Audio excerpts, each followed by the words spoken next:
So, full disclosure, this is the second time I'm filming this video because the first time I was like, you know what? Should I do a tech check clip? No, I have an entire film degree and we were always taught to always check all of your technical specs. And I was like, I'm smarter than that, so I'm gonna not. So I filmed this entire video without any audio. So the good news is I was so frustrated by that I waited another 2 weeks to reshoot this. So I don't remember my answers to any of these questions, so they're going to be just as fresh as the first time. Anyways, hi, welcome back to the channel. I figured for a little fun, I was going to ask you all some questions that you had about bisexuality and also just general queerness, and I am going to answer them because you all had so many lovely questions and answers. It would take more than just like a short 60-second video to do it, so we're doing it on YouTube. Anyways, if you're new here, my name is Evelyn. I am a content creator and also an intimacy coordinator for film and TV and a certified bisexual. Who certified me? I did. I have that kind of power. But yeah, if you had any burning questions about bisexuality, I am here to answer them. And if I don't cover a question that you have, make sure you drop it down in the comments and maybe I'll get to it in another video. Anyways, let's dive into it. Okay, so first question is, did you ever feel like you had to define yourself as either a lesbian or straight? I feel like a lot of people have attempted to get me to define myself as a lesbian or as straight, which I think is a very common experience with bi people. But personally, I was lucky enough that I really encountered some incredible like bisexual creators online, particularly on YouTube at the time, which was really what inspired me to go down this like content creating path and talking about that. So I learned pretty early on that like my identity as a bisexual was valid, and so when people would try to kind of shove me into one of those boxes, I felt like I was able to like stand my ground pretty well. But I do know that this is something that still happens a lot with bisexuals, of being asked like, what are you really? Okay, next question. Why is everyone so gorgeous? I don't know, and I would like to speak to the management about that. Next question. Is being bi the same as being pan? Yes, this is a conversation that I feel like comes up in like 5-year cycles where somehow bisexuality and pansexuality are pitted against each other when they're really just different ways of saying the same thing. If we're going to go back to like the classic definition of bisexuality, it's someone that's attracted to their own gender and other genders. Pansexuality really defines the idea of being attracted to all genders equally. So honestly, pick which flag you like the best and roll with it. When did you realize you're bi? This is a terrible story, and I feel like I'm gonna be telling it for the rest of my life. So I had inklings that I was bi from like early puberty, just really mysterious crushes on all sorts of different people. But I remember the first time that I heard the term bisexual, and it was also the first time I saw two girls kiss on screen. And that was the movie Dodgeball. On a youth orchestra trip, and that is now my story for the rest of my life. Weird way to have your identity revealed to you in a punchline of a really bad comedy movie, but that's how it happened. Why is being bi so exhausting? I'm tired. It's really from carrying the weight of the awesomeness that we have. It is really exhausting to just be this cool all of the time. So my heart goes out to you, soldier. Okay, this is kind of a real one. How do you go from always being with the opposite gender to the same gender? Super daunting. This comes up a lot for people that are coming out later in life and they're really stressed out, particularly about like intimacy with someone of the same gender. And they've never experienced that before, and they're kind of really scared of what that's gonna be like. And I feel like I've had some really great conversations with people about this recently, where you have to approach it with the same kind of expectations and grace for yourself as you do any first kind of intimate experience. So the first time might not be amazing, And if it's not like perfect and fireworks and like just everything, like you're laying on a field of roses in the warm summer sun as just like waves of sunshine bathe your body, like if that's not what it feels like the first time, that's not an indicator of like whether or not you're queer. Just like any kind of sexual experience, it takes time and practice and patience and communication with your partner to really find what works for you and what works for your partner. So the biggest thing is being really open and honest. Like if you're going to be with someone for the first time, be honest about that, and don't try to like, I don't know, fake it till you make it. It sounds weird, but I feel like that's really helpful to actually communicate. Like, hey, I'm new and I'm super nervous. 9 times out of 10, if your partner's a good person, they're going to want to communicate with you through that.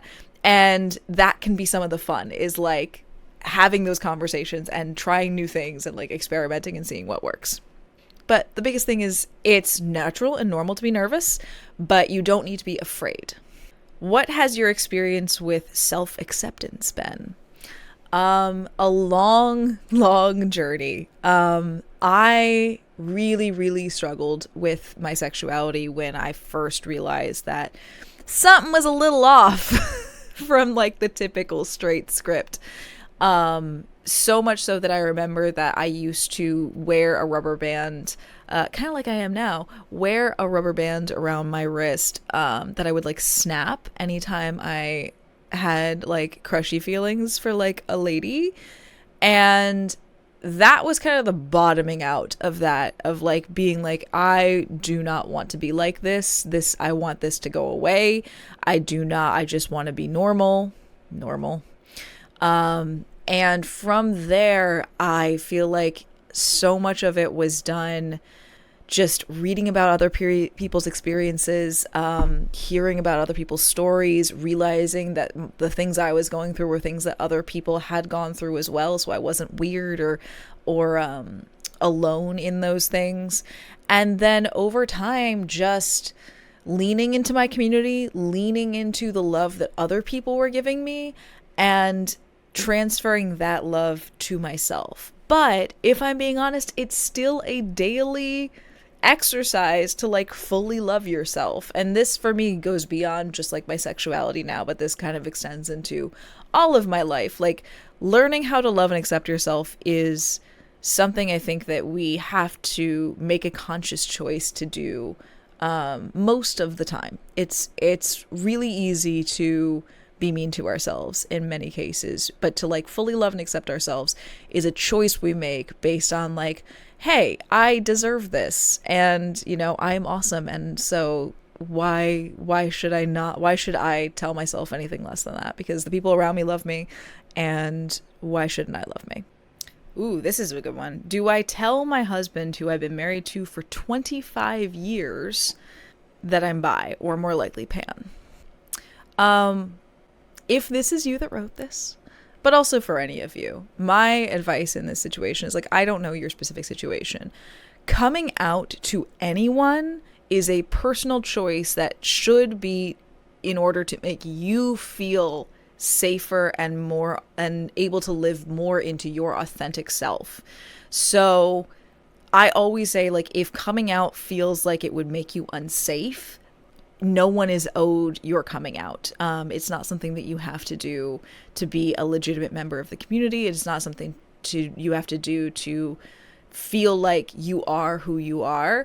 It is a step that you choose to take to live more authentically in your own truth. And it is up to you and no one else to choose who and when you reveal that information to. So yeah, I don't know your situation. I don't know your marriage. It really comes down to, does coming out to your partner feel like something that would help you live more authentically in your truth and would make you feel safe in that relationship? Why do our stomachs always hurt? I don't know. And when you find out, I need you to give me the name and phone number of the person that designed the defect. I don't know why we all have tummy troubles, but if you look at the data, it's really suspicious. What is the most appropriate seating device for a bisexual to sit in for sitting like goblins? I am currently sitting on my branch desk chair, hashtag not sponsored, but hashtag if you would like to sponsor me, that'd be fantastic. Like a goblin. It's not will the chair support the goblin seating. It's that you will make the chair support the goblin seating. The goblin seating is looking at a device designed for sitting and going, I think I can improve on this. That is the spirit, the true spirit of the goblin bisexual. If you've realized past internalized biphobia, how did you process it?